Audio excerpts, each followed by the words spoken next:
নমস্কার। গপ্পপুরীর আসরে আপনাদের স্বাগত। শুরু করছি রবীন্দ্রনাথ ঠাকুরের আত্মজীবনী জীবন স্মৃতির সপ্তম পর্ব, বাহিরে যাত্রা। সঙ্গে থাকুন, শুনতে থাকুন। একবার কলিকাতায় ডেঙ্গু জ্বরের তাড়নায় আমাদের বৃহৎ পরিবারের কিছু অংশ পেনেটিতে ছাতুবাবুদের বাগানে আশ্রয় লইল। আমরাও তার মধ্যে ছিলাম। এই প্রথম বাইরে গেলাম। গঙ্গার তীরভূমি যেন কোন পূর্বজন্মের পরিচয়ে আমাকে কোলে করিয়া লইল। সেখানে চাকরদের ঘরটির সামনে গোটা কয়েক পেয়ারা গাছ।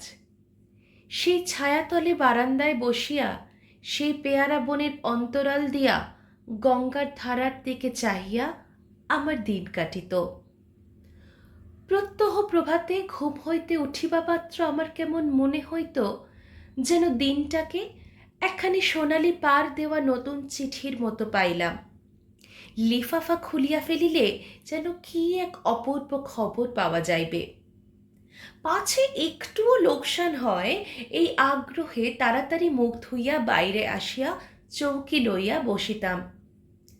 প্রতিদিন গঙ্গার ওপর সেই জোয়ার ভাটার আসা যাওয়া, সেই কত রকম নৌকার কত গতিভঙ্গি, সেই পেয়ারা গাছের ছায়ার পশ্চিম হইতে পূর্ব দিকে অপসারণ।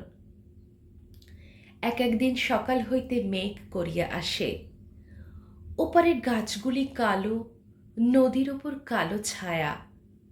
দেখিতে দেখিতে সশব্দ বৃষ্টির ধারায় দিগন্ত ঝাপসা হইয়া যায়। ওপারের তটরেখা যেন চোখের জলে বিদায় গ্রহণ করে। নদী ফুলিয়া ফুলিয়া ওঠে এবং ভিজে হাওয়া এপারের ডালপালাগুলোর মধ্যে যা খুশি তাই করিয়া বেড়ায়। করিবর্কা দেয়ালের জঠরের মধ্য হইতে বাইরের জগতে যেন নূতন জন্ম লাভ করিলাম। সকল জিনিসকেই আরেকবার নতুন করিয়া জানিতে গিয়া পৃথিবীর উপর হইতে অভ্যাসের তুচ্ছতার আবরণ একেবারে ঘুচিয়া গেল।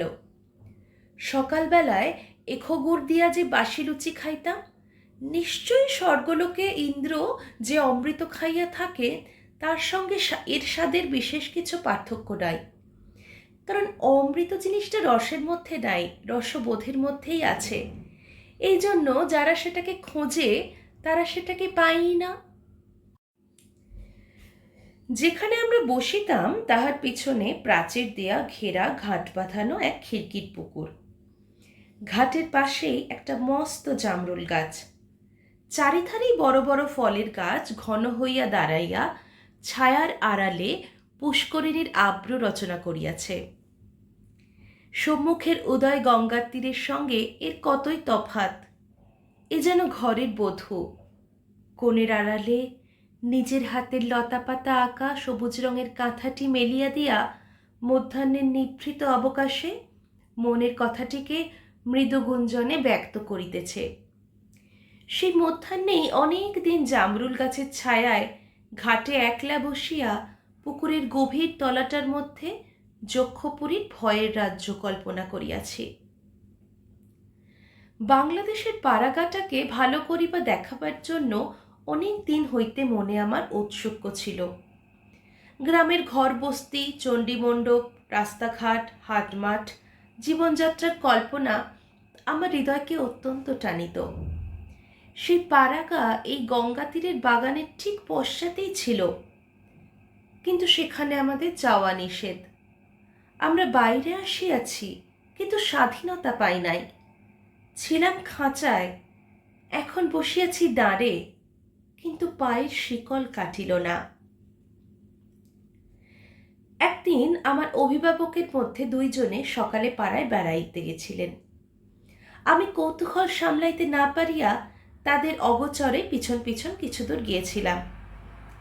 গ্রামের গলিতে ঘন বনের ছায়ায় শেওড়ার বেড়া দেওয়া পানা পুকুরের ধার দিয়া চলিতে চলিতে বড় আনন্দে এই ছবি মনের মধ্যে আঁকিয়া আঁকিয়া লইতেছিলাম। এমন সময় আমার অগ্রবর্তীরা হঠাৎ টের পাইলেন আমি পিছনে আসিয়াছি। তখনই ভর্ৎসনা করিয়া উঠিলেন, যাও যাও, এখনই ফিরে যাও। তাহাদের মনে হইয়াছিল বাহির হইবার মতো সাজ আমার ছিল না। পায়ে আমার মোজা নাই, গায়ে একখানি জামার উপর অন্য কোনো ভদ্র আচ্ছাদন নাই। ইহাকে তারা আমার অপরাধ বলিয়া গণ্য করিলেন।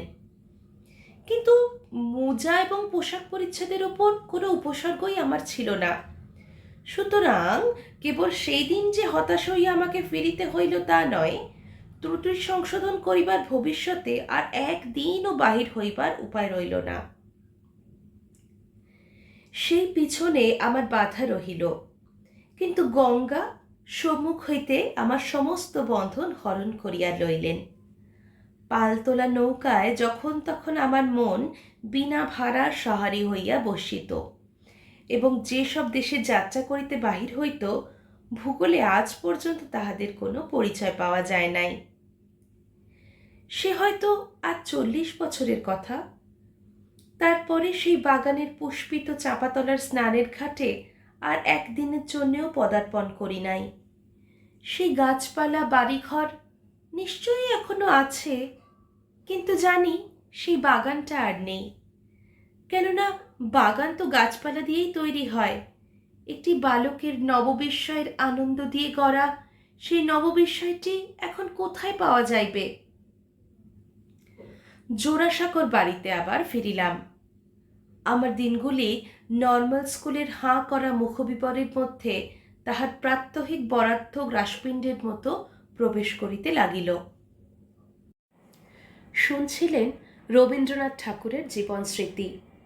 আমার এই পাঠ যদি আপনাদের ভালো লেগে থাকে, তাহলে প্লিজ আমার চ্যানেলটি লাইক, শেয়ার ও সাবস্ক্রাইব করে দেবেন।